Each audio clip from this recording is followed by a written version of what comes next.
Hey, you want it? I got it. Let's talk about it. Coming to you raw and uncut. Hey everyone, welcome to my channel. Please don't forget to subscribe, like, share, leave a comment, and talk to me. Alright, let's talk about it. Okay, tonight's SmackDown was was pretty good. I mean, it was pretty good. I mean, it wasn't great, but it was good. It was doable and stuff. Actually, I didn't even go to sleep during it and stuff, but it it was pretty good. I like the fact that it started out, you know, John Cena, coming out and everything, saying that wrestling is Mount Rushmore, and we got John Cena, John Cena, John Cena, John Cena, and stuff. And he's like, there's been great wrestlers and everything, but no one compares, to him and stuff. And that that he is the GOAT, and nobody can stand up, to him, John Cena, and the things that he says that he has accomplished, in his 25 years, of wrestling. He says even Seth Rollins won't even turn the cash in the money in the bank on him because when he leaves, John Cena, that would leave Seth Rollins, if he has successful cash in out on Gunther, whoever that who's holding the title at the time, if when he cashes in and stuff, that John Cena will leave as a champion and Seth Rollins will be the only champion and stuff. So and John Cena saying that no one is worthy, to hold the undisputed title other than himself. So that's why, you know, he's saying that when he retires, that he's going to take the title with him, and there will be no more undisputed championship. Then Cody Rhodes comes out behind that, and he tells Cena that he's right in the things that he's done, in the last 25 years, but he failed to say in all of that is that when Cody Rhodes pinned him at um at Money in no well yeah at Money in the Bank and stuff when they had the tag team match and everything, with him and Jay and versus John and Logan. And we all know that Cody is the one that actually pinned um John Cena, but he failed to recognize. But anyway, after that, Randy Orton comes out, and Randy Orton is saying that the fact that John Cena could have been beaten. He was saying that he had John Cena beat and stuff. And the only thing to save John Cena was somebody came out and saved him. But he didn't say who, but we all know who it was and stuff. And then as he was saying that, the LA Knight comes out and he tells, John that in all his plans and stuff that he had, going on, doing the things that he's been doing and stuff, that he never, never, never included him, LA Knight, and stuff. And then, after all that was said and done, John Cena leaves the ring. And as he's leaving the ring, going back to the back, R-Truth comes out and he attacks him. Or would I say Ron Killings comes out and he attacks John Cena and stuff. And they're trying to pull him off and everything. So that got the night really actually started and stuff. So now we're going to get into the recap or the review. Okay, and it started off with the men's King of the Ring qualifying match with Randy Orton, Carmelo Hayes, LA Knight, and Aleister Black. And actually, it was a pretty good match. There were some really, really good spots in this match, man. I'm here to tell you because that one spot where John Cena had Carmelo Hayes and Aleister Black, um, or should I say, when Randy had Carmelo Hayes and Aleister Black on the ropes, LA Knight comes and gives Randy a net breaker, but while he has Carmelo Hayes and Aleister Black, they both get DDT'd. So which was pretty good. It was a pretty good spot. And as the match was going on and stuff, Braun Breaker and Bronson Reed, they come out and they attack LA Knight. Well, they attack LA Knight only because LA Knight caused Braun Breaker to lose his chance um, for qualifying. I think that was at Money in the Bank. But anyway, they spear him and they leave LA Knight for trash. And then Camelo Hayes climbs the rope and he splashes LA Knight. But as he goes to splash LA Knight, Randy Orton catches him in the RKO. I mean, it was a beautiful thing. And he pins LA Knight, and Randy Orton advances in the King of the Ring. And then we get a little segment with Jacob Fatu coming out, saying that because your family doesn't mean anything, because usually, family are the ones that's the real person that, they're the really snakes, I'm not saying that's in every family, but, you have some people that, that will do you dirt in your own family, which is a shame, and which has happened with, Solo Sikoa. And then Solo Sikoa comes on in the picture frame and the stuff. And, he's telling Jacob Fatu that if it wasn't for him bringing him in the business or where, back to SmackDown or on SmackDown and everything, that, when he found him, he wasn't doing anything. So he brought him here. And, now he's a U.S. champ. So, and Solo Sikoa is, saying that, he's taking that, props for that because he's the one. If he hadn't brought if he hadn't brought Jacob in, he would not be U.S. champion and stuff. You know what I'm saying? But anyway, with that going on, you know, Solo told him, "I brought you in here, and I can take you out," and it left like that.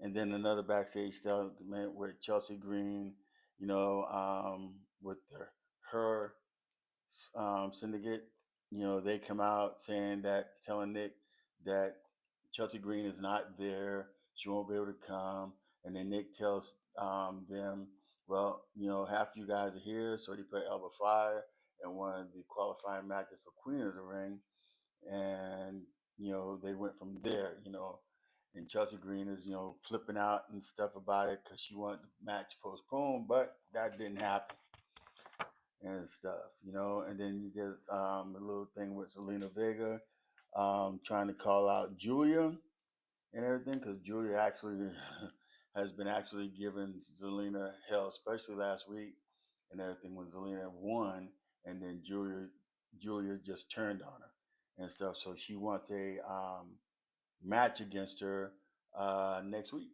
for the women's U.S. title. Good luck, Selena, because I don't think you're gonna win that one. But anyway, then we had the women's Queen of the Ring match with Jade Cargill, Meechin, Piper Nivens, and Nia Jax, which was a pretty good match and stuff.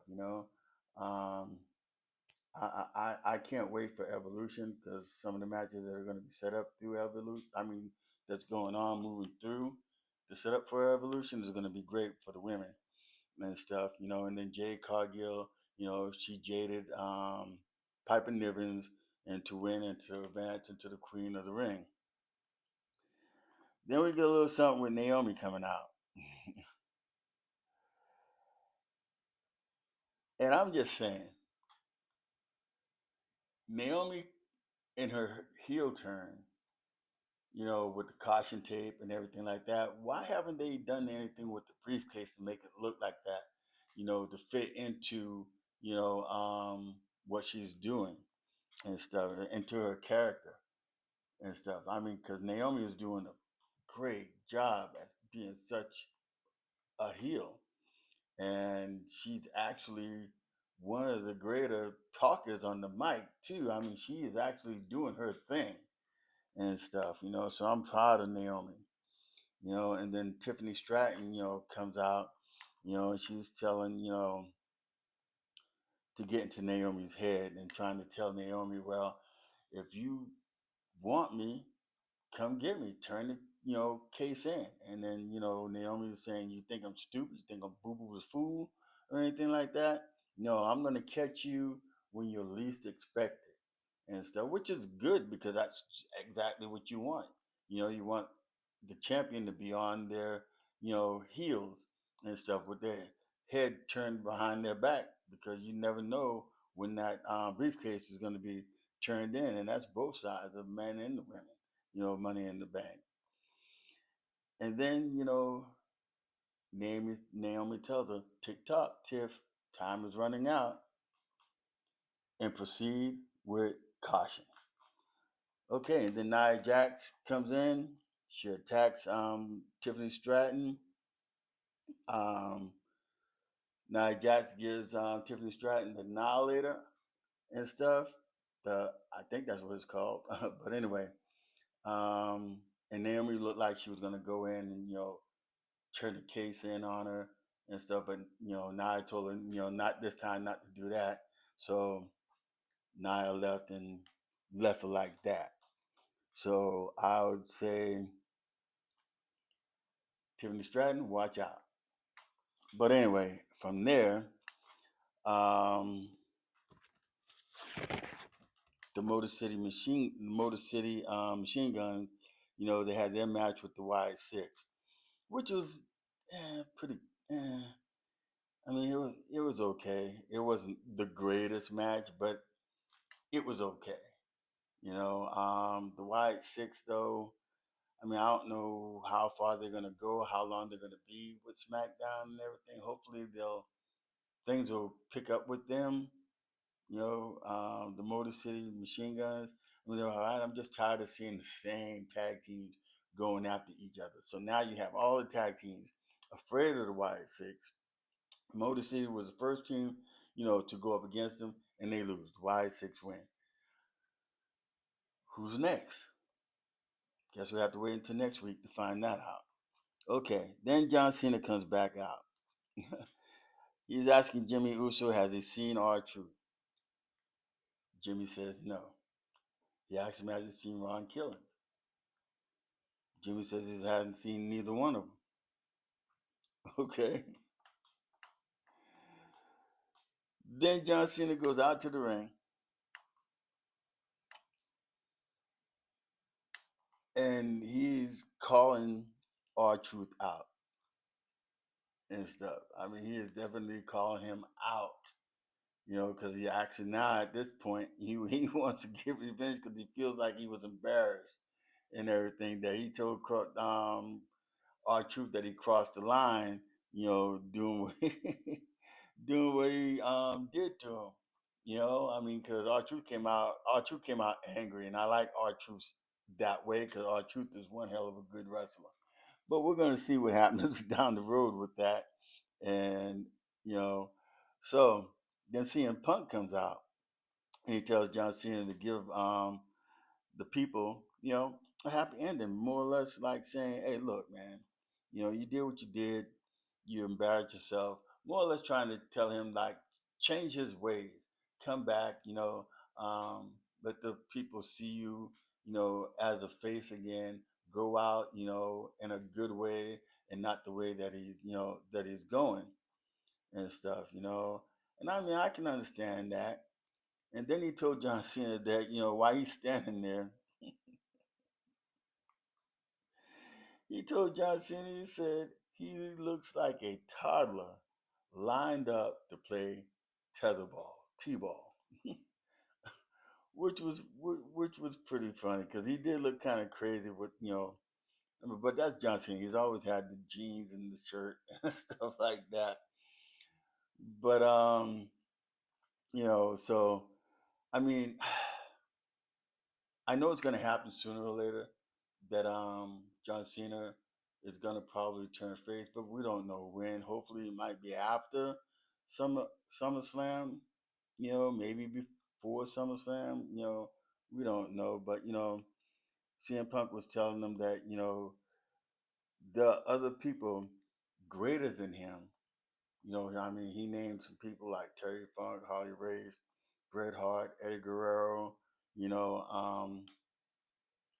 and that if anybody needed to be on Mount Rushmore was them guys because they are the pillars and the leaders that were actually on. I mean, that were good, and I mean, you can see more. Like with Dusty Rhodes. I mean, just so many guys and everything. And I like the fact that they were in Louisville.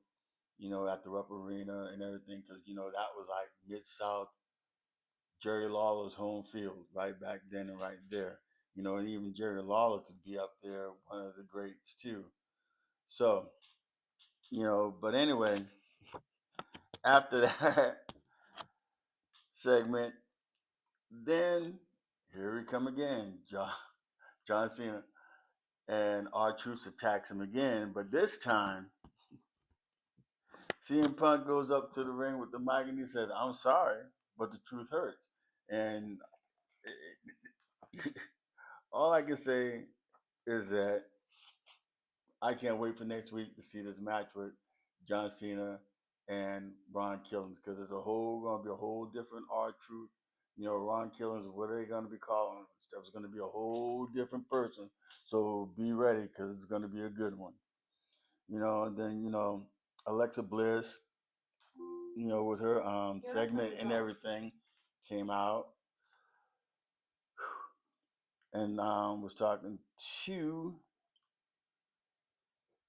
John Saxton, and John Saxton was, asking her some questions, asking Bliss, what's her, mind, where's her mindset at, and everything, because she didn't actually win Money in the Bank or anything like that.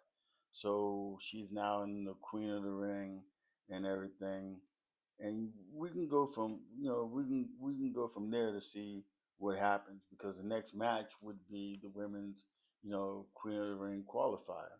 And as we know that, Alexa Bliss did win that. So now who she's going to be facing, we won't find that out until next week. But anyway, that was a good match. It was pretty good. I think this match right here was probably better than the first women's, qualifying match as far as, the Queen of the Ring is concerned. There were some real good spots, Elba Fire, Candice LeRae. They were doing their job, not taking away from Meechin and everything, because I think Meechin, she's improving in the ring. I mean, just look at some of the action and stuff that she's doing. So I'll give everybody their props for that and everything, and congratulations to Ms. Bliss for qualifying, and then Ron Killings. R Truth, wherever you want to call him, asks Nick Aldis, you know, tells him that he wants a match with John Cena next week. So that's going to be pretty good. I'm looking forward to that. And then we got, CM Punk and Cody Rhodes. They're going, saying their little words and everything. And CM Punk is like, look, we can't keep running away from each other. And CM Punk is saying that after everything is all done, he's gonna be chasing. Who's gonna be chasing who? Because if CM Punk beats John Cena, at Night of Champions and becomes champion, then Cody Rhodes would be chasing CM Punk. But I don't think that's gonna happen. I think John Cena's gonna, you know, stay the champion. Cody Rhodes sooner or later will probably become champion again, but We don't know that. And then we have the last match of the night, which was the men's King of the Ring qualifying match: Cody Rhodes, Damian Priest, Shinsuke Nakamura, and Andrade. And we all know who was going to win. Cody Rhodes is going to win because it would not make any sense if he didn't win and everything, because Cody hasn't had a rematch, for the title that he lost. So now he's working through the the work and the strings and everything to get to that point. So he has to win King of the Ring in order to challenge John Cena for that title. If he doesn't win it, then he can't challenge John Cena, and it's like starting over. But I think that it's going to come down to it that Cody Rhodes will get that rematch with John Cena, and we'll see how the buildup is because everything tonight was actually good. I had to clap my hands and everything. It wasn't a sad show. It was actually a real good show and stuff. So I just want everybody, to hopefully you enjoyed the video. Please don't forget to subscribe, like, share, leave a comment. Let me know how you're feeling. Let me know how just talk to me.